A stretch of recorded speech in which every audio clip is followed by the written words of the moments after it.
Good afternoon, all.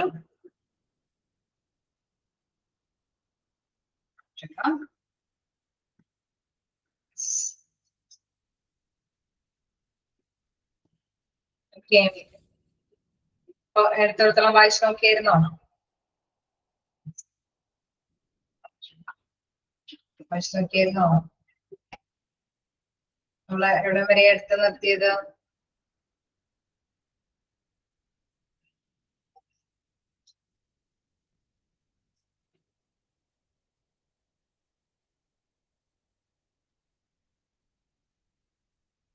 ഓർമ്മയുണ്ടോ? വായിച്ചു നോക്കുന്നുണ്ടോ?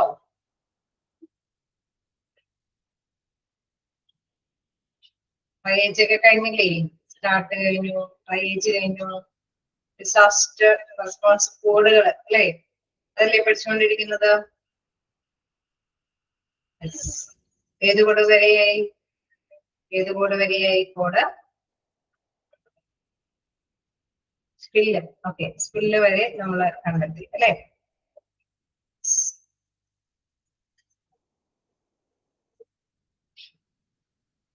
റെസ്പോൺസ് കോഡിലെ ഫസ്റ്റ് ആണ് നമ്മൾ എന്താ കണ്ടത്? റെഡ് അല്ലേ?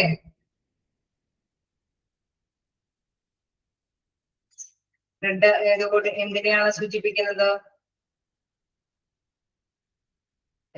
നെക്സ്റ്റ് കോഡ് ഏതാണ്? ഏത് കളറാണ്?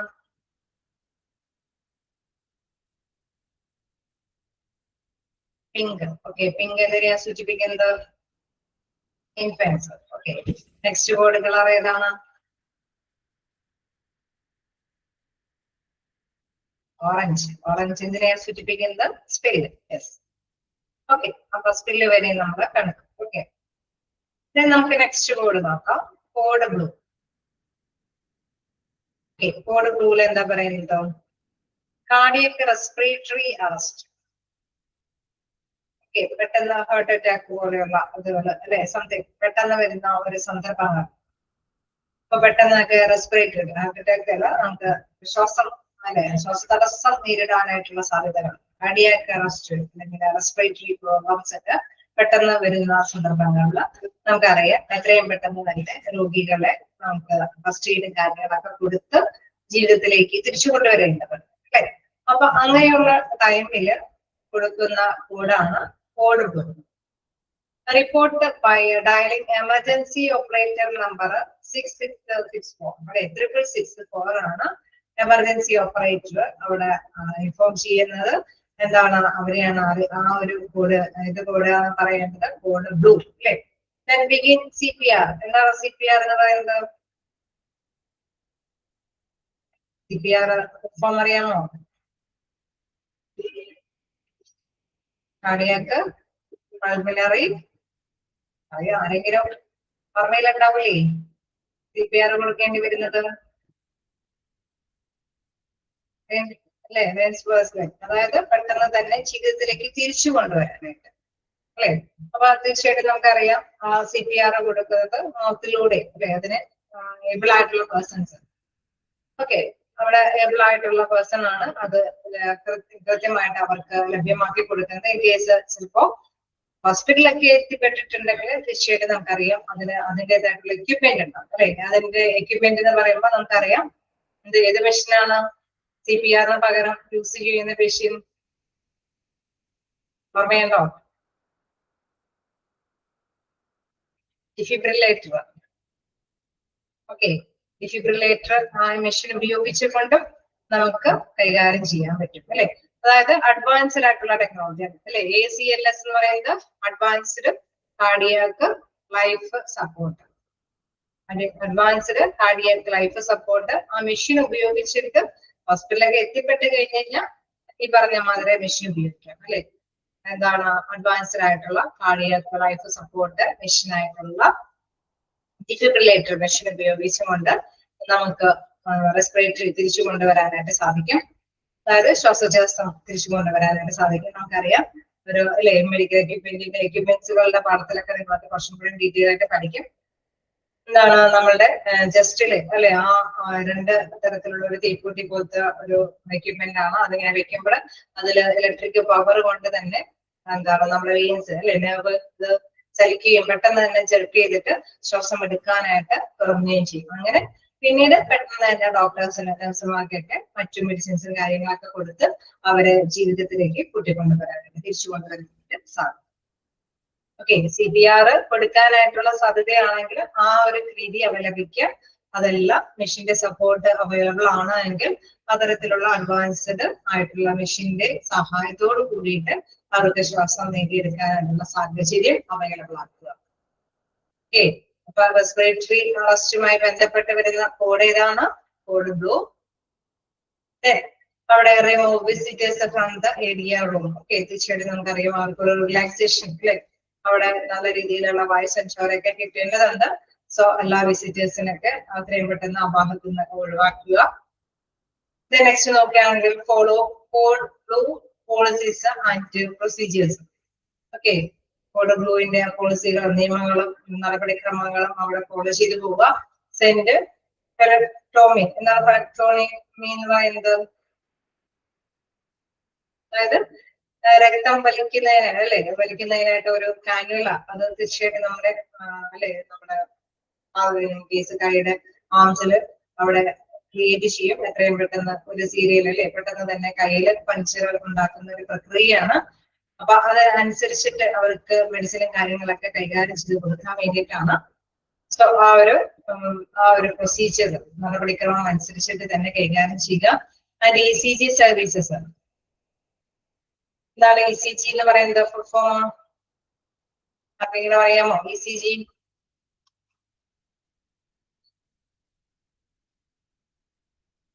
ഇലക്ട്രോ കാർഡിയോ അല്ലേ? അപ്പൊ ECG കാര്യങ്ങളൊക്കെ വേണ്ടി വരികയാണ്. ഓക്കെ, അപ്പൊ അത്തരത്തിലുള്ള കാര്യങ്ങളൊക്കെ ചെയ്യാനായിട്ട് നമുക്കറിയാം. പ്രൊസീജിയർ പ്രകാരം അതിൽ തന്നെ CPR കൊടുക്കാനായിട്ട് ശ്രമിക്കുന്നു. CPR പിന്നെ അഡ്വാൻസ് ആയിട്ടുള്ള മെഷീന്റെ ഒരു അവൈലബിലിറ്റി ഉള്ള പ്ലേസിലാണ് രോഗി എത്തിപ്പെട്ടിരിക്കുന്നതെങ്കിൽ ആ മെഷീന്റെ സഹായത്തോട് കൂടിയിട്ട് ശ്വാസം എടുക്കാനായിട്ടുള്ള ചാൻസ് അവൈലബിൾ ആകുന്നു. പിന്നെ കാനുല അവിടെ എത്രയും പെട്ടെന്ന് പഞ്ചിലാക്കി സെറ്റ് ചെയ്യുന്നു. then ECG എടുക്കേണ്ട സാഹചര്യം അല്ലെ, തീർച്ചയായിട്ടും അതിനുള്ള അവസരങ്ങൾ ഉണ്ടായെങ്കിൽ തീർച്ചയായിട്ടും ECG അവിടെ സർവീസുമായി ബന്ധപ്പെട്ട കാര്യങ്ങളൊക്കെ സെറ്റ് ചെയ്യും. then അതുപോലെ തന്നെ മറ്റു വിസിറ്റേഴ്സിനൊക്കെ അവർക്ക് ആ ഒരു രോഗിക്ക് റിലാക്സേഷൻ കിട്ടുന്ന തക്ക വിധത്തില് അവിടെ നിന്ന് ഒഴിവാക്കുന്നു. നെക്സ്റ്റിലേക്ക് നോക്കുകയാണെങ്കിൽ ഡ്രസ്സിംഗ് നോർമൽ ഓപ്പറേഷൻസ് സാധാരണ രീതിയിലുള്ള കാര്യങ്ങളൊക്കെ കൈകാര്യം ചെയ്യാം. Only designated team numbers will respond to the CPR area. അവിടെ തീർച്ചയായിട്ടും നമുക്കറിയാം അവിടെ കൃത്യമായിട്ട് ഈ പറഞ്ഞ മാതിരി പൾസും കാര്യങ്ങളൊക്കെ അല്ലെ, അത്തരത്തിലുള്ള കാര്യങ്ങളൊക്കെ ഓക്കെയാണെന്ന് ഉറപ്പുവരുത്താനായിട്ട് യോഗ്യരായിട്ടുള്ള ടീംസ് അല്ലെ, CPR കൊടുക്കുന്നതോടൊപ്പം തന്നെ റെസ്പോണ്ട് ആയിട്ടുള്ള അത്തരം ടീംസ് മാത്രം ആ രോഗിയുമായി ബന്ധപ്പെട്ട് അവിടെ നിലനിൽക്കുന്നു. ഓക്കെ, നമുക്കറിയാം ഇതൊക്കെ ഒരു അർജൻസി കേസിലാണ്. അർജൻസി കേസിന് എത്രയും പെട്ടെന്ന് അല്ലെ അവിടെ രോഗികൾക്ക് അതിനുള്ള സാഹചര്യങ്ങൾ അവൈലബിൾ ആക്കുകയാണ് എങ്കിൽ പെട്ടെന്ന് നമുക്ക് റിക്കവർ ചെയ്യാൻ പറ്റും. സോ അതുകൊണ്ട് തന്നെയാണ് എമർജൻസി കേസ് ആയതുകൊണ്ട് കോഡ് ബ്ലൂ അവിടെ കൈകാര്യം ചെയ്യുന്നത്. ഓക്കെ, ക്ലിയർ ആണോ? എന്തുമായി ബന്ധപ്പെട്ടിട്ടുള്ളതാണെന്ന് ഓർത്ത് വെക്കുക. Cardiac or respiratory arrest.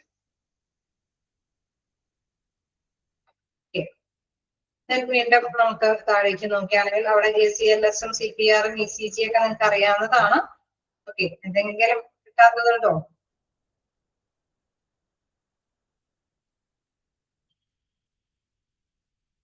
എല്ലാം നോട്ട് ചെയ്തോ? നമുക്ക് അടുത്ത കോഡിലേക്ക് പോകാം. Code yellow. Code yellow major എന്ന് പറയുന്നത് നമ്മൾ കുറച്ച് കണ്ടുപോയതാണ്. External disaster Hazard. പുറത്തൊരു ദുരന്തമൊക്കെ സംഭവിച്ചു കഴിഞ്ഞാൽ അല്ലെ, പെട്ടെന്ന് നമ്മൾ പ്രകൃതി ദുരന്തം അല്ലെങ്കിൽ വെള്ളപ്പൊക്കം അല്ലെ, മണ്ണിടിച്ചില്, വലിയൊരു ആക്സിഡന്റ്, അങ്ങനെയൊക്കെ വലിയ ഒരു അപകടങ്ങൾ ഡിസാസ്റ്റർ സംഭവിച്ചു കഴിഞ്ഞാൽ നമ്മൾ കൈകാര്യം ചെയ്യുന്ന ഒരു കോഡാണ് കോഡ് യെല്ലോ എന്ന് പറയുന്നത്. Code yellow major external disaster. Okay, an external disaster occurred, the hospital will be receiving patients in the excess normal. Okay, സാധാരണക്കാൽ കവിഞ്ഞ രീതിയിൽ പെട്ടെന്ന് തന്നെ ഒരുപാട് അല്ലെ, നമുക്കറിയാം ക്രിട്ടിക്കൽ ആയിട്ടോ അല്ലാത്ത തരത്തിലുള്ള പലതരത്തിലുള്ള പേഷ്യൻസിനെ പെട്ടെന്ന് തന്നെ എത്തിക്കാനായിട്ടുള്ള സാധ്യതകളുണ്ട്. സോ അവിടെ ഹോസ്പിറ്റൽ നല്ല രീതിയിൽ മൂവ്മെന്റ് നടത്തണം അല്ലെ. അപ്പൊ ആ എക്സ്റ്റേണൽ ഡിസാസ്റ്റർ ഹാസ് ഓക്കേഡ് അങ്ങനെയുള്ള ടൈമുകളിൽ കോഡ് യെല്ലോ ആണ് അവിടെ കൈകാര്യം ചെയ്തു പോകുന്നത്. ഓക്കെ, നമുക്ക് നോക്കാം locate and follow emergency action plans manual അല്ലെ. എമർജൻസി ആയിട്ടുള്ള ആക്ഷൻ പ്ലാനുകളാണ് അവിടെ ഇരിക്കേണ്ടത്. അപ്പോൾ learning of an alert all departments should activate their department specific disaster plan as outlined in the hospital emergency procedures. Okay, നമുക്കറിയാം, നമ്മൾ നേരത്തെ പഠിച്ചു പോയതാണ്. പെട്ടെന്ന് തന്നെ എല്ലാവരെയും ഇൻഫോം ചെയ്യാൻ അല്ലെ, എല്ലാവരും സജ്ജരാകണം എമർജൻസി കേസ് അറ്റൻഡ് ചെയ്യാൻ വേണ്ടിയിട്ട് അല്ലെ. ആദ്യത്തെ ടൈമിലൊക്കെ നമ്മൾ ഡിസ്കസ് ചെയ്തതാണ്. ഒരുപാട് പേഷ്യൻസിനെ നമ്മൾ കൈകാര്യം ചെയ്യേണ്ടത് കൊണ്ട് തന്നെ നമ്മൾ ട്രയേജ് കണക്കാക്കി കൃത്യമായിട്ട് തന്നെ അവരൊക്കെ സോർട്ട് ചെയ്യും അല്ലെ. അതിനനുസരിച്ചിട്ടൊക്കെയായിരിക്കും പേഷ്യൻസ് വരുന്നത്. അപ്പൊ അതിനനുസരിച്ചിട്ട് ഹോസ്പിറ്റലിൽ അതിന്റെ ക്വിക്കായിട്ടുള്ള ആക്ഷൻ നടപടികളൊക്കെ എടുക്കേണ്ടതുണ്ട്. നമുക്കറിയാം എല്ലാ അവിടുത്തെ അല്ലെ ഡോക്ടേഴ്സും നഴ്സുമാരും എല്ലാ സ്റ്റാഫുകളും സജീവമായിട്ട് അവിടെ അവൈലബിൾ ആകേണ്ടതുണ്ട്. അതിനനുസരിച്ചുള്ള ക്രമീകരണങ്ങൾ അവിടെ കൃത്യമായിട്ട് ആസൂത്രണം ചെയ്ത് മുന്നോട്ട് പോകാം. ഓക്കെ, നമുക്ക് അവിടെ പറയാണ് procedures manual CMO should report to the emergency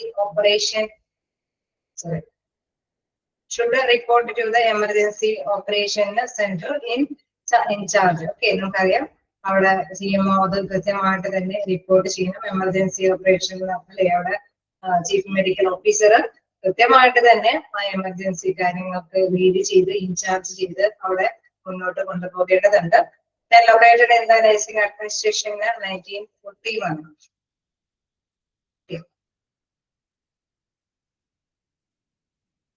okay, അവിടെ തീർച്ചയായിട്ടും നമുക്കറിയാം അവിടുത്തെ നമ്പർ കാര്യങ്ങൾ ഇവിടെ പറയുന്നുണ്ട്. 1841 ആണ്. ഓർത്തുവയ്ക്കുക, ആരാണ് ഇത് റിപ്പോർട്ട് ചെയ്യുന്നത് അല്ലെ. CMO should report to the emergency operation centre അല്ലെ. അദ്ദേഹം അവിടെ റിപ്പോർട്ട് ചെയ്യണം. എവിടെ റിപ്പോർട്ട് ചെയ്യണം? നമ്മുടെ എമർജൻസി ഓപ്പറേഷൻ സെന്ററിൽ ഇൻചാർജ് അല്ലെ, ഇൻചാർജ് ഉള്ള പേഴ്സൺ അവിടെ കൃത്യമായിട്ട് തന്നെ ചീഫ് മെഡിക്കൽ ഓഫീസർ റിപ്പോർട്ട് ചെയ്യേണ്ടതാണ്. നമുക്കറിയാം കോഡ് ഏത് കോഡാണ് ഇവിടെ പറയുന്നത്? കോഡ് യെല്ലോ ആയിട്ടാണ് ഇവിടെ പറയുന്നത്. അത് എന്താണ്, എന്തുമായി ബന്ധപ്പെട്ടുള്ള കോഡാണ്? എക്സ്റ്റേണൽ ഡിസാസ്റ്റർ സംഭവിക്കുമ്പോൾ അധികം രോഗികൾ എത്തിപ്പെടാൻ സാധ്യതയുള്ളത് കൊണ്ടാണ് ആ കോഡ് യെല്ലോ അവിടെ പറയുന്നത്. കോഡ് യെല്ലോ ഒക്കെ ആയിട്ടുള്ള ഇൻഫോർമേഷൻസ് CMO ആണ് റിപ്പോർട്ട് ചെയ്യേണ്ടത്. എമർജൻസി ഓപ്പറേഷൻ സെന്ററിൽ ഓർ ഇൻചാർജ് ലൊക്കേഷനിലാണ് അതിന്റെ റിപ്പോർട്ട് കൊടുക്കേണ്ടത്. ഓക്കെ, വീണ്ടും നമുക്കറിയാം അതുമായിട്ട് വരുമ്പോൾ check overall status of the emergency from department അല്ലെ. എമർജൻസി ക്യാൻസർ ആയതുകൊണ്ട് തന്നെ അതിനനുസരിച്ചുള്ള കാര്യങ്ങൾ അവിടെ അറേഞ്ച് ചെയ്യണം. Such as facilities, supplies and assess staff needs. Okay, നമ്മൾ ഒന്നാമത്തെ പഠിച്ചു പോയതാണ്. എല്ലാ എക്യുപ്മെന്റ്സും സാധനങ്ങളൊക്കെ അവിടെ കൃത്യമായിട്ട് എല്ലാവർക്കും അവൈലബിൾ ആക്കുന്ന തക്കത്തിലുള്ള അല്ലെ. ഓരോരോ ഡിപ്പാർട്ട്മെന്റിന്റെ തലവന്മാർക്ക് അതിനനുസരിച്ചുള്ള മെസ്സേജുകൾ പാസ് ചെയ്യും. ഓരോരുത്തരും അതിന്റെ ഇൻചാർജുകളൊക്കെ അതാത് കാര്യങ്ങളൊക്കെ സെറ്റ് ചെയ്യും. സ്റ്റാഫുകളൊക്കെ ആണെങ്കിലും നല്ല രീതിയിൽ അല്ലെ കൃത്യമായിട്ട് തന്നെ ക്രമീകരിക്കാനുള്ള നടപടികൾ എടുക്കും. ഇൻ കേസ് കുറച്ചും കൂടി സ്റ്റാഫുകളൊക്കെ അവൈലബിൾ ആകണമെങ്കിൽ തീർച്ചയായിട്ടും നമുക്കറിയാം അല്ലെ ഓൺ ഡ്യൂട്ടിയിൽ അല്ലാത്തവര് അല്ലെ, അതേപോലെ തന്നെ റിട്ടയേർഡ് ആയിട്ടുള്ള സ്റ്റാഫുകളൊക്കെ അവിടെ വീണ്ടും വിളിച്ച് ഇൻഫോം ചെയ്ത് എത്രയും പെട്ടെന്ന് എത്തിപ്പെടാനായിട്ടുള്ള സാധ്യതകളൊക്കെ ഉണ്ടാക്കും. Notify department or in charge coordinator. Okay, തീർച്ചയായിട്ടും അവിടെ നോട്ടിഫൈ ചെയ്യണം. All departments should send extra staff to the emergency room അല്ലെ. അവിടെ തീർച്ചയായിട്ടും അവിടേക്ക് എല്ലാവരെയും എമർജൻസി ബെഞ്ചിലേക്ക് അല്ലെങ്കിൽ എമർജൻസി ഡിപ്പാർട്ട്മെന്റുമായി ബന്ധപ്പെട്ട് എല്ലാവരെയും എക്സ്ട്രാ സ്റ്റാഫുകളൊക്കെ അലോട്ട് ചെയ്തിട്ടുണ്ടെന്ന് എല്ലാ ഇൻചാർജുള്ള ഡിപ്പാർട്ട്മെന്റ്സ് തലവന്മാരും കൃത്യമായിട്ട് വിലയിരുത്തുന്നു. ഓക്കെ, പുറത്ത് ഒരു ഡിസാസ്റ്റർ സംഭവിക്കുമ്പോൾ ഹോസ്പിറ്റല് അതിനുള്ളിൽ സജ്ജമാകുന്നത് കോഡ് ഏത് കോഡ് വെച്ചുകൊണ്ടാണ്? കോഡ് കളർ ഏതാണ്? യെസ്. Then വീണ്ടും as a designated staff advisor, each person with a role in the emergency manual plan, yes, will receive a job action sheet. Okay, തീർച്ചയായിട്ടും നമുക്കറിയാം പെട്ടെന്ന് തന്നെ പ്ലാൻ ചെയ്ത് ആക്ഷനിൽ ആക്ഷൻ പ്ലാനിൽ എന്താണോ പറഞ്ഞിരിക്കുന്നത് അനുസരിച്ചിട്ട് തന്നെ എല്ലാവരും ഇനിഷ്യേറ്റീവ് ആയിട്ട് എടുക്കണം. All other on-duty staff not otherwise assigned to emergency room positions should remain in their department and maintain normal operations. Okay, തീർച്ചയായിട്ടും നമുക്കറിയാം ഓൺ ഡ്യൂട്ടി സ്റ്റാഫുകൾ മറ്റു ഡ്യൂട്ടിയിലുള്ള സ്റ്റാഫുകളൊക്കെ എമർജൻസി ഡ്യൂട്ടിയിലേക്ക് വിടുന്നതിനപ്പുറം സാധാരണയായിട്ടുള്ള നോർമൽ കേസുകളും അവിടെ ഡീൽ ചെയ്ത് പോകണം. കേസ് നമുക്കറിയാം ഹോസ്പിറ്റലിൽ ഓൾറെഡി അവിടെ ഡ്യൂട്ടികളൊക്കെ ഉണ്ട്. തീർച്ചയായിട്ടും സ്റ്റാഫുകൾക്ക് കൈകാര്യം ചെയ്യാൻ പറ്റുന്ന ഡ്യൂട്ടികളൊക്കെ ഉണ്ട്. വരുന്ന അല്ലെ പേഷ്യൻസിനെയൊക്കെ ഹാൻഡിൽ ചെയ്യാനായിട്ട് അവർ സജ്ജമായിരിക്കും, വലിയ കുഴപ്പമൊന്നുണ്ട്. പക്ഷെ ബൾക്കായിട്ട് ഒരുപാട് ഈ പറഞ്ഞ പേഷ്യൻസ് ഒക്കെ എത്തിപ്പെടുമ്പോൾ തീർച്ചയായിട്ടും അവർക്ക് അതിനനുസരിച്ചുള്ള സജ്ജീകരണങ്ങൾ ചെയ്യണം. അതോടൊപ്പം തന്നെ അവിടുത്തെ ഡ്യൂട്ടികളും പ്രോപ്പറായിട്ട് കൈകാര്യം ചെയ്ത് പോകണം. സോ അതിനനുസരിച്ചിട്ട് അല്ലെ അവിടെ കോഡ് കൈകാര്യം ചെയ്ത് കൃത്യമായിട്ട് ഓരോരോ തലമുറമാര് അഡീഷണൽ ആയിട്ടുള്ള ഡ്യൂട്ടിക്ക് അനുയോജ്യമായിട്ടുള്ള എംപ്ലോയീസിനൊക്കെ സ്റ്റാഫുകളെ അവിടെ അലോവ് ചെയ്യണം. ദെൻ അതേപോലെ തന്നെ എക്യുപ്മെന്റ്സ്, മതിയായ എക്യുപ്മെന്റ്സ്, മറ്റ് മെറ്റീരിയൽസ് ഒക്കെ കൃത്യമായ രീതിയിൽ തന്നെ അവിടെ എത്തിക്കപ്പെടുത്തണം. ഓക്കെ, നേരത്തെ കൂട്ടി നമുക്കറിയാം നമ്മൾ അതും എടുത്തപ്പൊക്കെ അതുമായി ബന്ധപ്പെട്ട ഒരു മോക്ഡ്രില്ലും കാര്യങ്ങളൊക്കെ അറേഞ്ച് ചെയ്ത് മുന്നോട്ട് കൊണ്ടുപോകുന്നുണ്ട്. സോ ആ രീതിയിൽ തന്നെ അവർ കൃത്യമായിട്ട് തന്നെ അറേഞ്ച്മെന്റ്സ്. ഓക്കെ, ക്ലിയർ ആണോ? Code yellow. രണ്ട് ബോർഡുകൾ ഒന്ന് ജസ്റ്റ് വായിച്ചു നോക്കാം. മറ്റാതെ ഒരുപാട് പഠിക്കാനൊന്നുമില്ല വൈകാട്ട്. അത് ഏതിന്റെ കോഡാണ് അല്ലെ, ഫസ്റ്റ് സ്റ്റെപ്പുകൾ എന്താണ്, അവിടെ റെസ്പോൺസിബിൾ ആയിട്ടുള്ള പേഴ്സൺ ഏതാണ് എന്നൊക്കെയുള്ള കാര്യങ്ങൾ ജസ്റ്റ് ഒന്ന് നോട്ട് ചെയ്തു.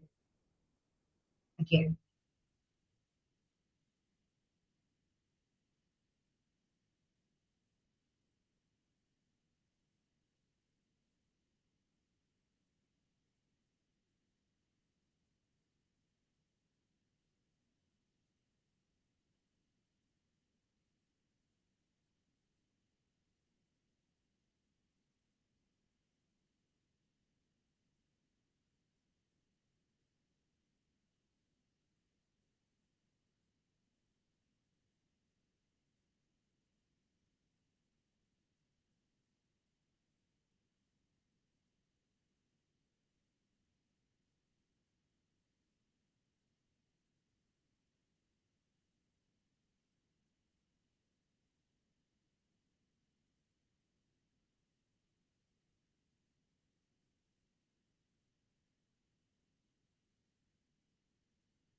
ഓക്കെയാണോ?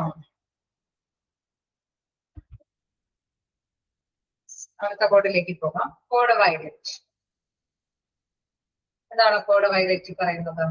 Assistance is needed with an out of control patient individual. Not okay.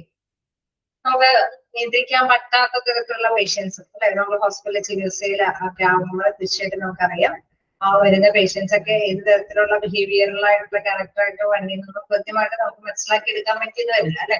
ചിലപ്പോ രോഗിയുടെ മാനസികാവസ്ഥയുടെ ചിലപ്പോൾ വ്യത്യാസമായിരിക്കും. അതല്ലാതെ വേറെ ഏതെങ്കിലും അല്ലെ എന്തെങ്കിലും കണ്ടീഷനൊക്കെ ഉണ്ടെങ്കിൽ അവര് പെട്ടെന്ന് പ്രതികരിക്കാനും അല്ലെ അവര് നോർമലി നമുക്ക് കൺട്രോൾ ചെയ്യാൻ പറ്റാത്ത സാഹചര്യങ്ങൾ ഉണ്ടാകാനായിട്ടും സാധ്യതയുണ്ട്.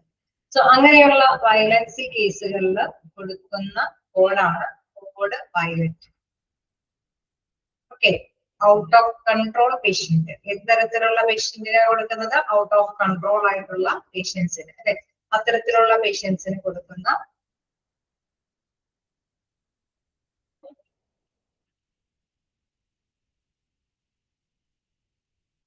ഔട്ട് ഓഫ് കൺട്രോൾ ആയിട്ടുള്ള പേഷ്യൻസിന്, അങ്ങനെയുള്ള ഇൻഡിവിജ്വൽസിന് കൊടുക്കുന്ന കോഡാണ് കോഡ് വയലറ്റ്.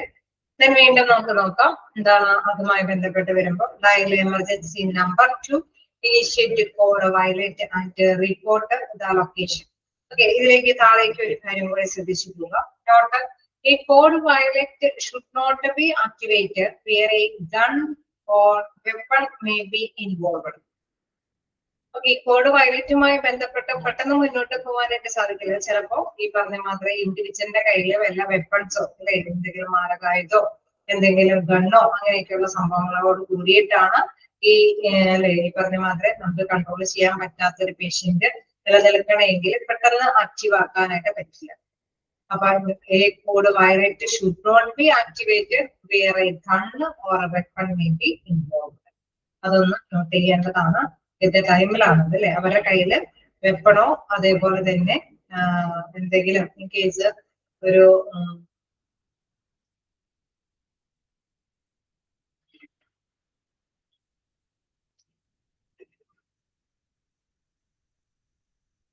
ഇത്തരത്തില് ഈ പറഞ്ഞ മാതിരി സെലക്ട് ചെയ്തില്ലല്ലോ. എനിവേ നമുക്ക് നോക്കാം. ഇതിൽ പറയുന്ന മാതിരി code violet should not be activated where gun or weapon may be involved. Okay, അങ്ങനെ ഉണ്ടായെങ്കിൽ തീർച്ചയായിട്ടും നമുക്കറിയാം അവരെ കൃത്യമായിട്ട് വയലറ്റ് കോഡിലേക്ക് ആക്ടിവേറ്റ് ചെയ്യാനായിട്ട് സാധിക്കില്ല. ഇനി വീണ്ടും നമുക്ക് നോക്കാം. Dial emergency number 2 initiate code violet and report the location. Okay, emergency നമ്പറിൽ നമ്മൾ വിളിച്ചു പറഞ്ഞിട്ട് ലൊക്കേഷൻ അവിടെ ഇൻഫോം ചെയ്യാം. Contact security and nursing supervisor immediately. പെട്ടെന്ന് തന്നെ സെക്യൂരിറ്റിനെയും നഴ്സിംഗ് സൂപ്പർവൈസറിനെയും പെട്ടെന്ന് തന്നെ കോൺടാക്ട് ചെയ്യണം. അപ്പൊ നെക്സ്റ്റ് ചെയ്യേണ്ടതായിട്ടുള്ള എമർജൻസി ആയിട്ട് ചെയ്യേണ്ടുള്ള കാര്യം എന്ന് പറയുന്നത് വയലറ്റ് കോഡ് ആണെങ്കിൽ report the location, then contact security and nursing supervisor immediately. പെട്ടെന്ന് അറിയിക്കേണ്ടത് ആരെയാണെന്ന് പറയുന്നത് സെക്യൂരിറ്റി ഓഫീസറിനെ, നഴ്സിംഗ് സൂപ്പർവൈസറിനെ. ഞാൻ പറയാണ്, do not attempt to control the out of control individual. Security will provide instructions for responding a personnel on the type of assistance required. Okay, തീർച്ചയായിട്ടും നമുക്കറിയാം ഈ ഇത്തരത്തില് അല്ലെ don't attempt നമ്മൾ മുദ്രയെടുത്ത് എങ്ങനെയാ ഔട്ട് ഓഫ് കൺട്രോൾ ആയിട്ടുള്ള ഇൻഡിവിജ്വലിന്റെ അടുത്ത് security will provide instructions for responding personnel on the type of assistance required. Okay, assistance required ആണ് എങ്കിൽ തീർച്ചയായിട്ടും അതിനനുസരിച്ചിട്ടുള്ള കരുതലോട് കൂടിയിട്ടാണ് കാര്യങ്ങൾ മുന്നോട്ട് കൊണ്ടുപോകാൻ പറ്റുള്ളൂ അല്ലെ. അല്ലാതെ നമുക്കറിയാം വയലന്റ് ആയിട്ടുള്ള പേഴ്സൺസ് ഒക്കെ ആണെങ്കിൽ അത് പെട്ടെന്ന് ഒറ്റയ്ക്ക് ഹാൻഡിൽ ചെയ്ത് കുഴപ്പങ്ങൾ സൃഷ്ടിക്കരുത്. വീണ്ടും പറയാണ്, do not comfort the individual with a weapons.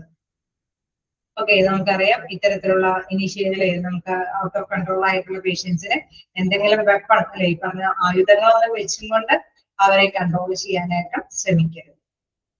Do not comfort the individual with a weapon. എന്തെങ്കിലും അല്ലെ നമുക്കറിയാം നിയന്ത്രിക്കാൻ പറ്റാൻ വേണ്ടിയിട്ട് അല്ലെ അവരെ നിയന്ത്രിക്കാൻ വേണ്ടിയിട്ട് വെപ്പൺസ് ഉപയോഗിച്ചുകൊണ്ട് നിയന്ത്രിക്കാതിരിക്കാൻ തന്നെ ശ്രമിക്കണം.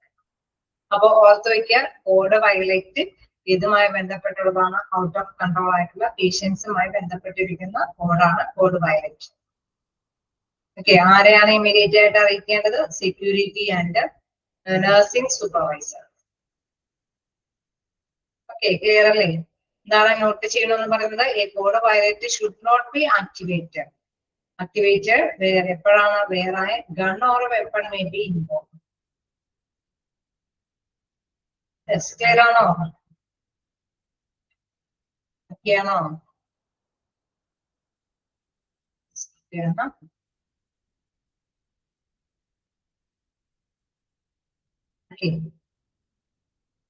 ഒരെണ്ണം കൂടെ ഉള്ളൂ, നമുക്കത് കൂടെ നോക്കിയിട്ട് വായിച്ചു നോക്കാൻ തരാം.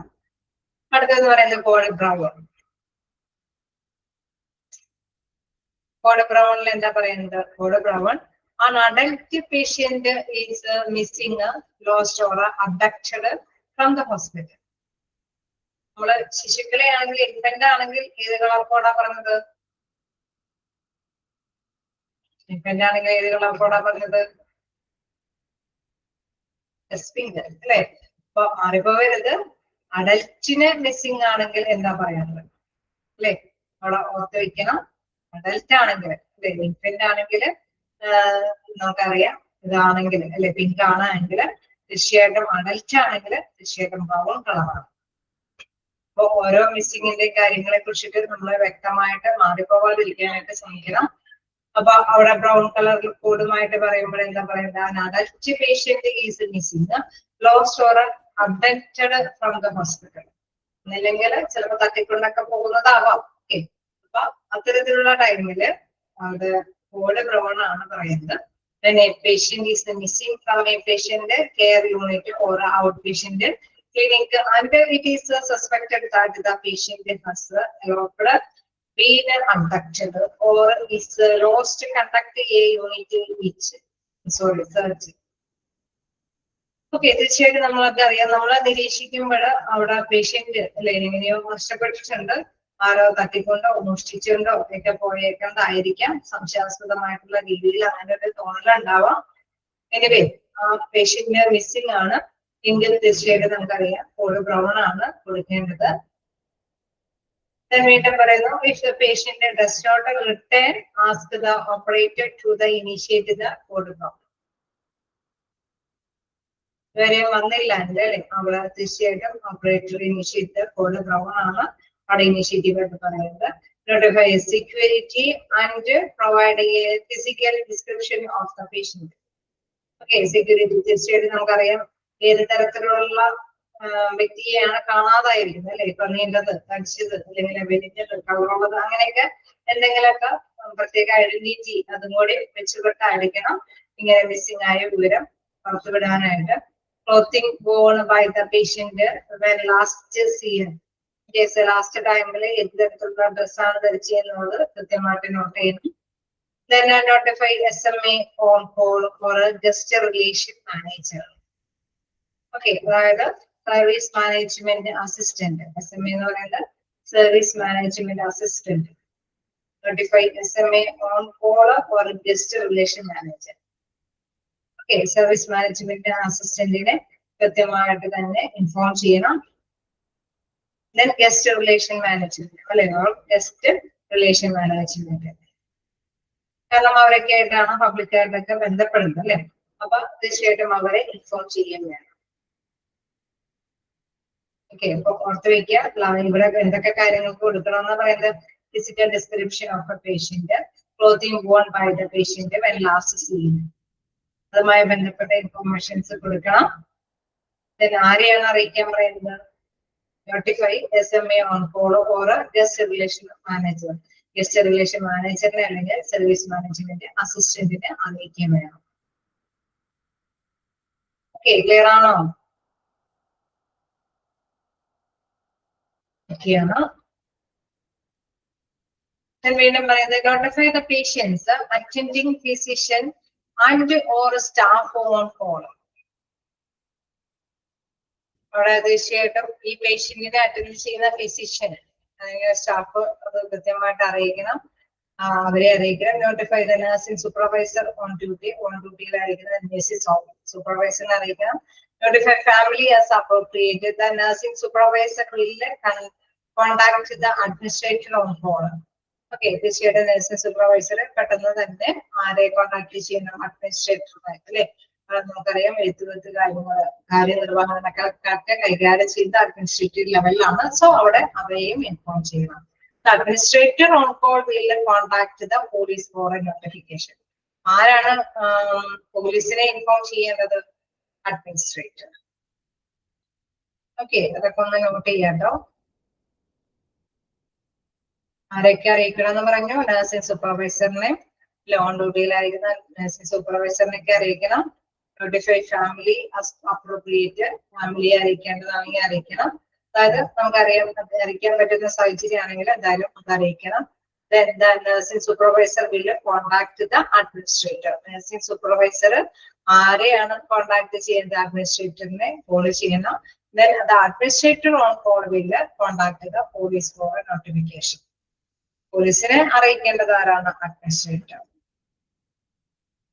ക്ലിയർ ആണോ? ജസ്റ്റ് വായിച്ചു നോക്കട്ടെ, ചെറിയ ചെറിയ പോയിന്റ് ഉണ്ടെങ്കിൽ. അപ്പൊ ഏത് ബ്രൗൺ ആണ്, എന്താണ്, എന്തൊക്കെ വന്ന് നമുക്ക് അഡൽറ്റ് നഷ്ടപ്പെടാൻ സാധ്യതയുണ്ട്, അവർക്ക് എന്തൊക്കെ പ്രൊവൈഡുകൾ ചെയ്യണമെന്നുള്ളതാണ്, എന്താണ് SMA, പിന്നെ ആരൊക്കെയാണ് അറിയിക്കേണ്ടത്, കുറച്ച് പോയിന്റ്സ് ഉണ്ട്. ലാസ്റ്റ് ഭാഗം എടുക്കാം, വായിച്ചു നോക്കാം.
നോട്ട് ചെയ്തോ? ആരെയൊക്കെ അറിയിക്കണം എന്നുള്ളത് പറഞ്ഞിട്ടുണ്ടല്ലോ. Notify the nursing supervisor on ഡ്യൂട്ടിയിൽ ഉള്ളവര്, തന്നെ ഫാമിലി അപ്രോപ്രിയേറ്റ് ഫാമിലിയെ അറിയിക്കണം. നഴ്സിംഗ് സൂപ്പർവൈസർ വില്ല് ആര് നഴ്സിംഗ് സൂപ്പർവൈസറെ അറിയിക്കേണ്ടതായിട്ട് വരുന്നു? Nursing supervisor will contact the administrator. അഡ്മിനിസ്ട്രേറ്ററിനെ നഴ്സിംഗ് സൂപ്പർവൈസർ അറിയിക്കണം. അഡ്മിനിസ്ട്രേറ്റർ ആണ് ആരെ അറിയിക്കേണ്ടത്? പോലീസിനെ, അല്ലെ? ഇൻഫോർമേഷൻസ് പോലീസിനെ അറിയിക്കേണ്ടത്.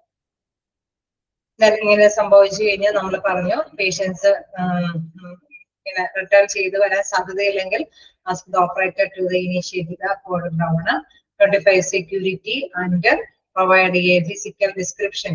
അദ്ദേഹത്തിന്റെ ശാരീരികമായിട്ടുള്ള പ്രത്യേകതകളൊക്കെ അറിയിക്കണം. അതേപോലെ തന്നെ ലാസ്റ്റ് ധരിച്ചിരിക്കുന്ന ബോക്സിന്റെ ഇൻഫോർമേഷൻസ് ഒക്കെ അവിടെ അറിയിക്കണം. ഓക്കെ, നമുക്കറിയാം ഇനി നെക്സ്റ്റ് ഭാഗത്തേക്ക് പോകുമ്പോൾ social worker or a nursing staff will assist the patients or family members and the staff during the crisis upon locating the patient.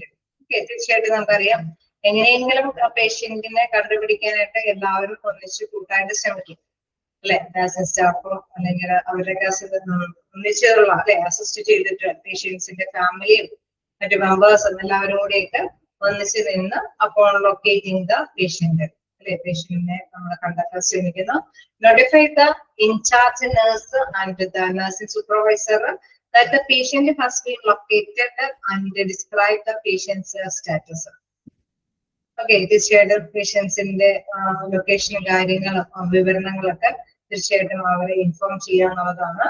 The nursing supervisor will notify the administrator on call regarding the return status of the patient.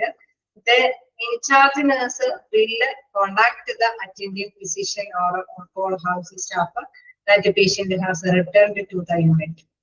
Case return ചെയ്യുമ്പോഴും തീർച്ചയായിട്ടും നമുക്കറിയാം ഈ രീതിയിൽ തന്നെ, അല്ലെ? നേരത്തെ പറഞ്ഞ മാതിരി തന്നെ ഇൻചാർജ് അവരെ അറിയിച്ചു, ഇവരെ അറിയിച്ച്, അല്ലെ? അവിടെ കൃത്യമായിട്ട് തന്നെ ഇൻഫോർമേഷൻസ് പാസ് ചെയ്ത് പോവുക. വീണ്ടും പറയാണ് assess the document the patient status. അതനുസരിച്ചിട്ട് ക്ലിയർ ആവുക. ഇപ്പൊ ഇൻ കേസ് നമുക്കറിയാം മിസ്സായി പോയി കഴിഞ്ഞാൽ അതിന്റെ നടപടികൾ സ്വീകരിക്കും. തന്നെ തിരിച്ചു വന്നു കഴിഞ്ഞാൽ അതിനനുസരിച്ചുള്ള ഇൻഫോർമേഷൻസ് കൃത്യമായിട്ട് ആ സ്റ്റാറ്റസും കാര്യങ്ങളൊക്കെ കൃത്യമായിട്ട് വീണ്ടും ഒന്നുകൂടി റീചേഞ്ചും കാര്യങ്ങളൊക്കെ ചെയ്യും. ജസ്റ്റ് ഒന്ന് മനസ്സിലാക്കിയാൽ മതി. ഇവിടെ ഈ ഭാഗത്തൊക്കെ കുറച്ച് പോയിന്റ്സ് ഉണ്ട്. ആരെ അറിയിക്കണം, എന്തൊക്കെ കാര്യങ്ങൾ അറിയിക്കണം, ഇതുമായിട്ടുള്ള കളർ കോഡ് എന്താണ്, അല്ലെ? ഇൻ കേസ് ബ്രൗൺ കോഡ് എന്തിനെ ബേസ് ചെയ്യുന്നതാണ്, എന്ത് ആരെ നഷ്ടപ്പെടുമ്പോഴാണ്, ഓക്കെ, ആ ഓപ്ഷനിൽ അറിയിച്ചിട്ടുണ്ടാവാം. നമ്മൾ നേരത്തെ പറഞ്ഞ ഇൻഫന്റും കാര്യങ്ങളൊക്കെ ഉണ്ടാവും. സോ അതൊക്കെ കൃത്യമായിട്ട് മനസ്സിലാക്കിയിട്ട് ചൂസ് ചെയ്യാനായിട്ട് ശ്രമിക്കാം. ഓക്കെ, ക്ലിയർ ആണോ?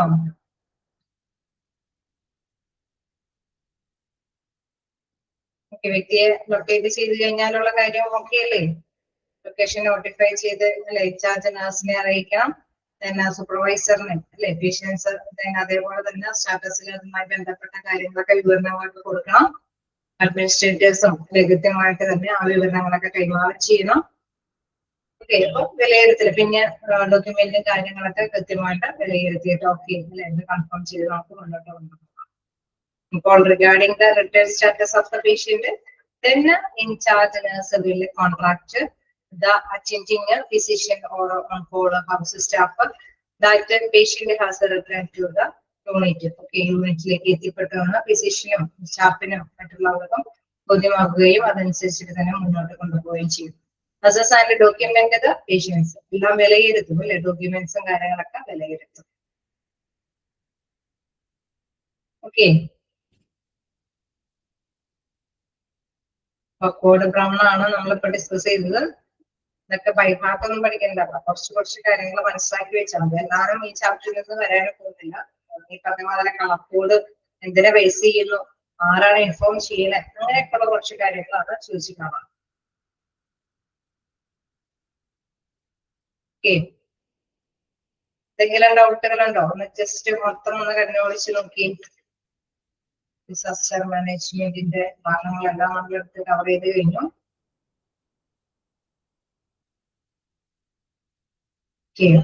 ജസ്റ്റ് ഒന്ന് വായിച്ചു നോക്കാം, എന്തെങ്കിലും ഡൗട്ടുകൾ ഉണ്ടോ എന്ന് നോക്കാം.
ഓക്കെയാണോ?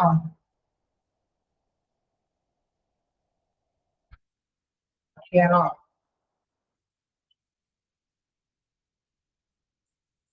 ഓക്കെയാണോ? എന്തെങ്കിലും ഡൗട്ടുകൾ ഉണ്ടോ? ഓക്കെയാണോ? നമുക്കിപ്പോ നെക്സ്റ്റ് ചാപ്റ്ററിലേക്ക് പോവാം.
നമുക്കിപ്പോ നെക്സ്റ്റ് 4th മൊഡ്യൂളിലാണ് ഹൗസ് കീപ്പിംഗ് സർവീസ് ആണ് നമുക്ക് എടുക്കാനുള്ളത്. നോക്കാം ഹൗസ് കീപ്പിംഗ് സർവീസ് അല്ലേ? ഹൗസ് കീപ്പിംഗ് സർവീസസ് ജസ്റ്റ് ഒന്ന് തുടങ്ങി വെക്കാലോ.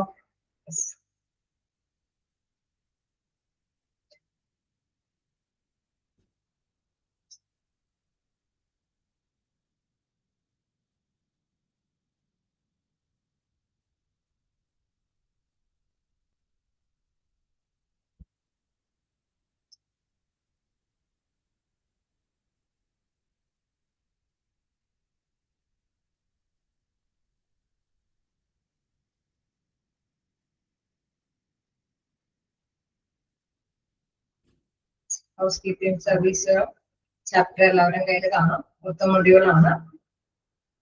ഹൗസ് കീപ്പിംഗ് സർവീസ് എന്ന് പറയുമ്പോൾ തീർച്ചയായിട്ടും ഹോസ്പിറ്റലൊക്കെ ആകുമ്പോൾ നമുക്കറിയാം നല്ല ഹ്യൂമൻ റിസോഴ്സസ്, അതായത് ഡോക്ടേഴ്സിന്റെ സേവനം, പേഷ്യന്റ് നഴ്സുമാരുടെ സേവനം, അല്ലെങ്കിൽ ടെക്നീഷ്യന്മാരുടെ, അങ്ങനെ നല്ല സ്റ്റാഫുകളുടെ സേവനം മാത്രം പോരാ അല്ലെ? നമുക്കറിയാം ഹോസ്പിറ്റലിലേക്ക് പേഷ്യൻസ് വരണമെങ്കിൽ നല്ലൊരു വൃത്തിയും അല്ലെ ശുചിത്വം ഒക്കെ ഉണ്ടാവണം.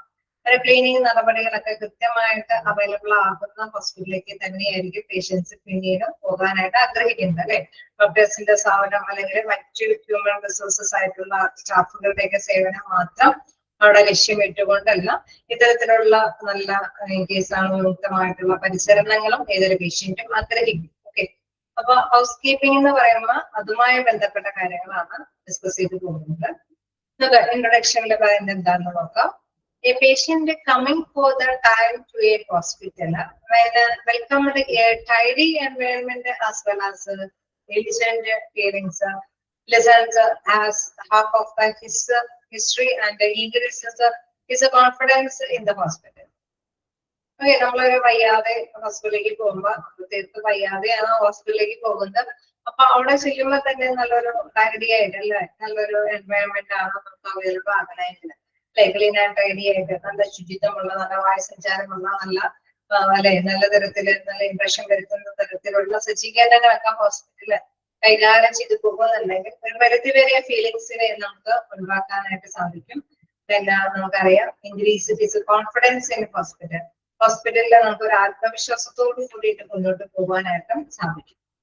ഓക്കെ, അപ്പൊ പേഷ്യൻസിന് നല്ല രീതിയിലുള്ള സേവനങ്ങൾ പ്രൊവൈഡ് ചെയ്യാനായിട്ട് ഈ പറഞ്ഞ ടൈഡി എൻവയറൺമെന്റ് ഒരു പ്രധാനപ്പെട്ട കാര്യം തന്നെയാണ്. പിന്നെ house keeping services otherwise called environmental services are very important in providing safe, cleaning, pleasant, orderly and functional environment for both the patient and the hospital officials. Okay, but housekeeping service എന്ന് പറയുന്നത് മറ്റൊരു പേരിൽ അറിയപ്പെടുന്നത് environmental services അല്ലെ. environmental services or housekeeping services എന്ന് പറയുന്നത് എന്താണ്? are very important in providing a safe അല്ലെ, സുരക്ഷിതം അല്ലെ, ക്ലീൻ, ശുചിത്വം, pleasant നല്ല സന്തോഷവാന്മാരാക്കുന്ന അല്ലെ, orderly and functional environment. Okay, തീർച്ചയായിട്ടും നമുക്കറിയാം നല്ല സാധ്യമായ രീതിയിൽ തന്നെ നല്ല പ്രവർത്തനാത്മകമായിട്ടുള്ള ഒരു എൻവയൺമെന്റ്, അതായത് ഒരു പരിസ്ഥിതികമായിട്ടുള്ള സാഹചര്യങ്ങൾ അവൈലബിൾ ആക്കി കൊടുക്കുന്ന ഒരു പ്രവർത്തനമാണ്, സർവീസാണ് ഹൗസ് കീപ്പിംഗ് സർവീസിലൂടെ അവൈലബിൾ ആകുന്നത്. തീർച്ചയായിട്ടും നമുക്കറിയാം ഇതുകൊണ്ട് ഇരുകൂട്ടർക്കും ബെനിഫിറ്റ് ഉണ്ട് അല്ലെ. Both the patient and hospital officials, ഇരുകൂട്ടർക്കും വേണ്ടിയിട്ടാണ് ഇത് പ്രൊവൈഡ് ചെയ്യുന്നത്. സ്റ്റാഫിനും നമുക്കറിയാം നല്ല രീതിയിൽ കോൺഫിഡൻസ് ആയിട്ട് വർക്ക് ചെയ്യാനായിട്ട്, അല്ലെങ്കിൽ പറഞ്ഞ വളരെ സെക്യൂരിറ്റി ഫീൽ ചെയ്യുന്ന രീതിയിൽ തന്നെ അവർക്ക് വർക്ക് ചെയ്യാൻ സാധിക്കും. പേഷ്യൻസിനും നമുക്കറിയാം നീറ്റ് ആൻഡ് ടൈഡി ആവുമ്പോൾ അവർക്കും നല്ല രീതിയിൽ തന്നെ സേവനങ്ങൾ സാറ്റിസ്ഫൈഡോടുകൂടി നേടിയെടുക്കാനായിട്ട് സാധിക്കും. ഓക്കെ, അപ്പൊ ഹൗസ് കീപ്പിംഗ് എന്താന്ന് പറയുന്നത് മറ്റൊരു പേര് ഇവിടെ പറയുന്നുണ്ട്. എന്താ പറയുന്നത്? ഹൗസ് കീപ്പിംഗ് സർവീസിന് മറ്റൊരു പേര് എന്താ പറയുന്നത്?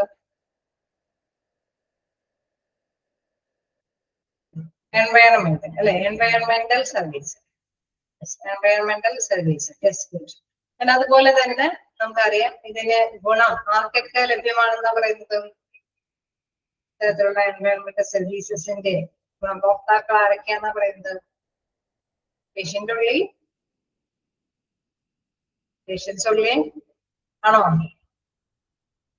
പേഷ്യൻസിന് മാത്രമാണ് അവൈലബിൾ ആകുന്നത് ആണോ?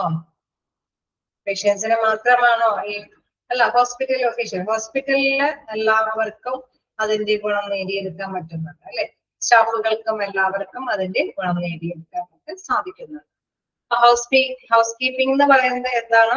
നമുക്കറിയാം patient coming for the time hospital welcome the tidy environment, ഒരു ടൈഡി എൻവയൺമെന്റ് ക്രിയേറ്റ് ചെയ്യുക എന്നുള്ള പ്രധാനപ്പെട്ട സർവീസ് ആണ് ഹൗസ് കീപ്പിംഗ് സർവീസ് പ്രൊവൈഡ് ചെയ്യുന്നത്. ദെൻ ഹൗസ് കീപ്പിംഗ് സർവീസസിൽ എന്തൊക്കെ കാര്യങ്ങളാണ് ഉൾക്കൊള്ളുന്നത് ഇവിടെ കൃത്യമായിട്ട് കൊടുത്തിട്ടുണ്ട്. പിന്നെ അതിന്റെ ഗുണഭോക്താക്കൾ ആയിരിക്കാന്ന് പറയുന്ന patient and hospital officials. Okay, clear ആണോ?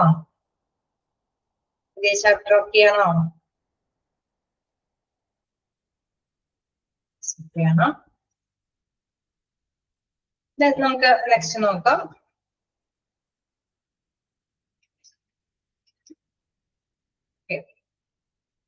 The 3 important housekeeping tasks.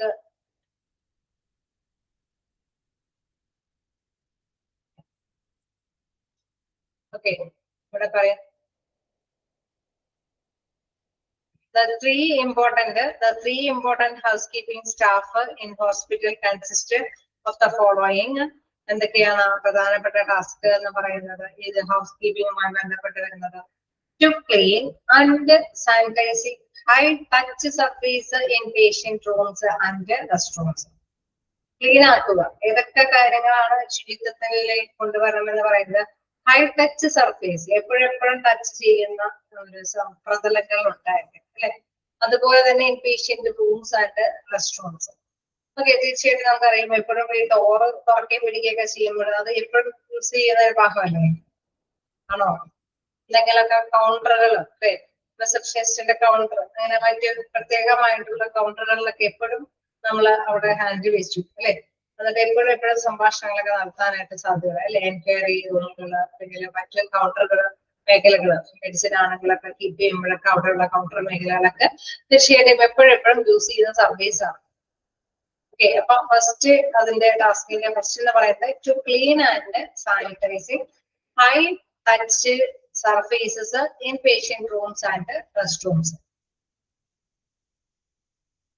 വീണ്ടും to fill up empty paper towels soap container and office supplies. To fill up empty paper towels, അതായത് എന്തെങ്കിലും ശൂന്യമായിട്ട് നമുക്കറിയാം നമ്മളിപ്പോ അല്ലെ അവിടെ എന്തെങ്കിലും കഴുകുകയും വാഷ് ചെയ്യുകയൊക്കെ ചെയ്യുമ്പോൾ അത് വെയിറ്റ് ചെയ്യാൻ വേണ്ടിയിട്ടൊക്കെ നമുക്ക് ടിഷ്യൂ പേപ്പേഴ്സ് ഒക്കെ കൃത്യമായിട്ട് അവൈലബിൾ ആക്കേണ്ടതുണ്ട്. സോ അതൊക്കെ എംപ്റ്റി ആയിട്ടുണ്ടെങ്കിൽ ഫിൽ ചെയ്യുക. സോപ്പ് കണ്ടെയ്നറിലൊക്കെ സോപ്പ് ഒന്നും ഇല്ലെങ്കിൽ ഓക്കെ, അങ്ങനെ എന്തെങ്കിലും ഓഫീസ് സപ്ലൈസ് ഒക്കെ ഇല്ലാതിരിക്കുന്ന അവസ്ഥ ഉണ്ടെങ്കിൽ അതെല്ലാം കൃത്യമായിട്ട് പ്രൊവൈഡ് ചെയ്യും. ഓക്കെ, ഹൈ ടച്ച് ആയിട്ടുള്ള സർഫേസുകൾ എപ്പോഴും ക്ലീൻ ആക്കുക, ഒപ്പം സാനിറ്റൈസ് ചെയ്യാന്ന് പറഞ്ഞ് അണുവിമുക്തമാക്കുക. ഓക്കെ, അതുപോലെ തന്നെ ടവലും സോപ്പും കാര്യങ്ങളിലൊക്കെ അല്ലെ അവിടെ തീർച്ചയായിട്ടും നിക്ഷേപിക്കേണ്ട വസ്തുക്കളൊക്കെ കൃത്യമായിട്ട് തന്നെ ഫില്ല് ചെയ്യുക. To dispose of hospital waste properly. ഹോസ്പിറ്റലിന്റെ വേസ്റ്റ് ഒക്കെ കൃത്യമായിട്ടുള്ള നടപടിക്രമം പ്രകാരം തന്നെ കൃത്യമായിട്ടുള്ള ടൈമുകളിലൊക്കെ തന്നെ അത് നശിപ്പിച്ച് കളയുക അല്ലെ, കൃത്യമായിട്ട് തന്നെ പ്രോപ്പർ ആയിട്ട് തന്നെ ഡിസ്പോസ് ചെയ്യുക. ഓക്കെ, ക്ലിയർ ആണോ? ഇൻട്രൊഡക്ഷനും പ്രധാനപ്പെട്ട ഹോസ്പിറ്റലിൽ അല്ലെ ഇമ്പോർട്ടന്റ് ആയിട്ടുള്ള കാര്യങ്ങൾ ജസ്റ്റ് വായിച്ചു നോക്കി പോകട്ടോ.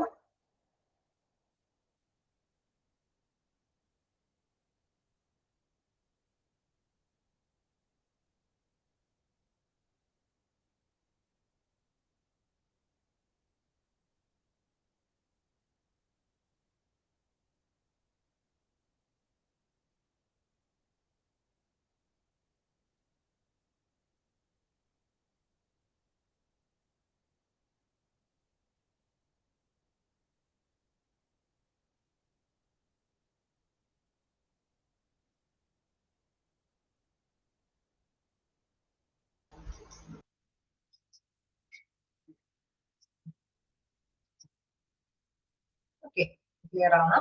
നമുക്ക് ഒരു 3-4 പോയിന്റും കൂടി ഉണ്ട്, അതുകൂടി ഇത് നോക്കാം. Importance of housekeeping. എന്താണ് ഇമ്പോർട്ടൻസ് ഓഫ് ഹൗസ് കീപ്പിംഗ് എന്ന് പറയുന്നത്? ഓക്കെ, അതിന്റെ പ്രാധാന്യം നോക്കാം. പ്രധാനപ്പെട്ട കാര്യങ്ങൾ to impart hygienic environment. Okay, തീർച്ചയായിട്ടും നമുക്ക് അറിയാം ശുചിത്വമായിട്ടുള്ള പശ്ചാത്തലം അല്ലെ അവിടെ ഒരുക്കിക്കൊണ്ടുവരിക എന്നുള്ളത് ഓക്കെ ഹൗസ് കീപ്പിംഗ് ഡിപ്പാർട്ട്മെന്റിന്റെ പ്രധാനപ്പെട്ട ധർമ്മമാണ്. ശുചിത്വമുള്ള ഒരു പരിസ്ഥിതി ഒരുക്കുക എന്നുള്ളത്. To meet the hope of community. സമൂഹത്തിന് എന്തൊക്കെ പ്രതീക്ഷകളുണ്ട് ഈ ഹോസ്പിറ്റലിൽ നമ്മൾ പറഞ്ഞത് നല്ലൊരു റിസോഴ്സസ് ഒക്കെ പങ്കുവെക്കുന്ന ഹോസ്പിറ്റലൊക്കെ ആകുമ്പോൾ തീർച്ചയായിട്ടും അവര് ആഗ്രഹിക്കുന്നുണ്ട്, കമ്മ്യൂണിറ്റി ആഗ്രഹിക്കുന്നുണ്ട് അല്ലെ, നല്ല നല്ല രീതിയിൽ ഞങ്ങൾക്കൊക്കെ നല്ല സർവീസുകളൊക്കെ അവിടെ കിട്ടും എന്നുള്ള ഒരു പ്രതീക്ഷയുണ്ട്. സോ ആ പ്രതീക്ഷകളൊക്കെ മീറ്റ് ചെയ്യുക അല്ലെ, നല്ല രീതിയിൽ തന്നെ നിർവഹിച്ചു പോവുക. To maintain a high reputation of the hospital. ഹോസ്പിറ്റലിന്റെ പേര്, നല്ല ഒരു പേര് ഓക്കെ നമുക്കറിയാം. നീറ്റ് ആൻഡ് ടൈഡി ആവുമ്പോൾ തീർച്ചയായിട്ടും പേഷ്യൻസ് ഒക്കെ വരാനായിട്ടുള്ള സാധ്യത കൂടുതലാണ് അല്ലെ. അപ്പൊ തീർച്ചയായിട്ടും ആ ഒരു ഹൈ റെപ്യൂട്ടേഷൻ, നല്ലൊരു പ്രശസ്തി അത് മെയിൻറ്റെയിൻ ചെയ്ത് കൊണ്ടുപോകാൻ, നിലനിർത്തി കൊണ്ടുപോകാനായിട്ട് ശ്രമിക്കുക. അത് ആരുടെ ഇമ്പോർട്ടൻസ് ആണ് പറയുന്നത്? House keeping department importance of house keeping. Hospital infection control അതുപോലെ തന്നെ പറയുന്ന മറ്റൊരു കാര്യമാണ് അല്ലെ, രോഗവ്യാപനം ഇതൊക്കെ കുറയ്ക്കാൻ, ഇൻഫെക്ഷൻ ഒക്കെ കൺട്രോൾ ചെയ്ത് കൊണ്ടുപോകാനായിട്ട് സാധിക്കണം. ഓക്കെ, തീർച്ചയായിട്ടും ഈ ഒരു ഡിപ്പാർട്ട്മെന്റിന്റെ പ്രധാനപ്പെട്ട ദൗത്യങ്ങളിൽ ഒന്നാണ് പറയുന്നത്. 4 പോയിന്റ്സ് പറയുന്നുണ്ട്. ഫസ്റ്റ് വൺ പറയുന്നത് ഇമ്പാർട്ട് ഹൈജീനിക് എൻവയറൺമെന്റ്, ശുചിത്വത്തോട് കൂടിയിട്ടുള്ള ഒരു പരിസ്ഥിതി സജ്ജമാക്കുക. ഹോപ്പ് ഓഫ് കമ്മ്യൂണിറ്റി അല്ലെ, കമ്മ്യൂണിറ്റിക്ക് ഒരു പ്രതീക്ഷയുള്ള ഒരു ഹോസ്പിറ്റൽ ആക്കിയെടുക്കുക. To maintain high reputation of the hospital, നല്ലൊരു പേര് അത് ഡെവലപ്പ് ചെയ്തെടുക്കാൻ ശ്രമിക്കുക. ഹോസ്പിറ്റൽ ഇൻഫെക്ഷൻ കൺട്രോൾ, ഇൻഫെക്ഷനെ കൺട്രോൾ ചെയ്ത് കൊണ്ടുപോകാനായിട്ട് നല്ല പരിശ്രമം അവിടെ നിന്ന്. തീർച്ചയായിട്ടും നമുക്കറിയാം എല്ലാം ക്ലീനിങ്ങും കാര്യങ്ങളൊക്കെ ഉണ്ടെങ്കിൽ അല്ലെ, ഡിസിൻഫെക്ഷൻ അതായത് നമുക്കറിയാം അണുവിമുക്തമാക്കുന്ന രീതിയിലുള്ള ക്ലീനിങ്ങും കാര്യങ്ങളൊക്കെയാണ് ഉള്ളതെങ്കിൽ തീർച്ചയായിട്ടും നമുക്കറിയാം ആ ഹോസ്പിറ്റലിലേക്ക് പേഷ്യൻസ് വരും. അല്ലേ? വരാൻ സാധ്യതയില്ലേ? നല്ല ഡോക്ടേഴ്സും സ്റ്റാഫും ഒപ്പം തന്നെ ക്ലീനിങ് ഒക്കെ നന്നായിട്ട് നിർവഹിക്കുന്നതാണെങ്കിൽ പേഷ്യൻസ് വരാൻ സാധ്യതയുണ്ട്. ഓക്കെ, അപ്പൊ നമ്മൾ ഇത്ര എടുക്കുന്നുള്ളൂ. ജസ്റ്റ് 3 കാര്യങ്ങൾ മാത്രമേ നമ്മൾ ഡിസ്കസ് ചെയ്തുള്ളൂ. ഇൻട്രൊഡക്ഷനും, ഇമ്പോർട്ടൻറ്റ് ഹൗസ് കീപ്പിംഗ് ടാസ്ക് അല്ലെ, അതെന്താണെന്നുള്ളത്, then importance of housekeeping. Okay ആണോ? ക്ലിയർ ആണോ?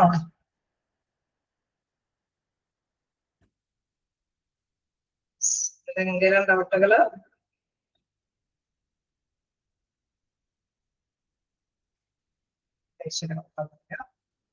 ഓക്കെ, അപ്പൊ നമുക്ക് നെക്സ്റ്റ് ക്ലാസ്സിൽ കാണാം. Okay, thank U.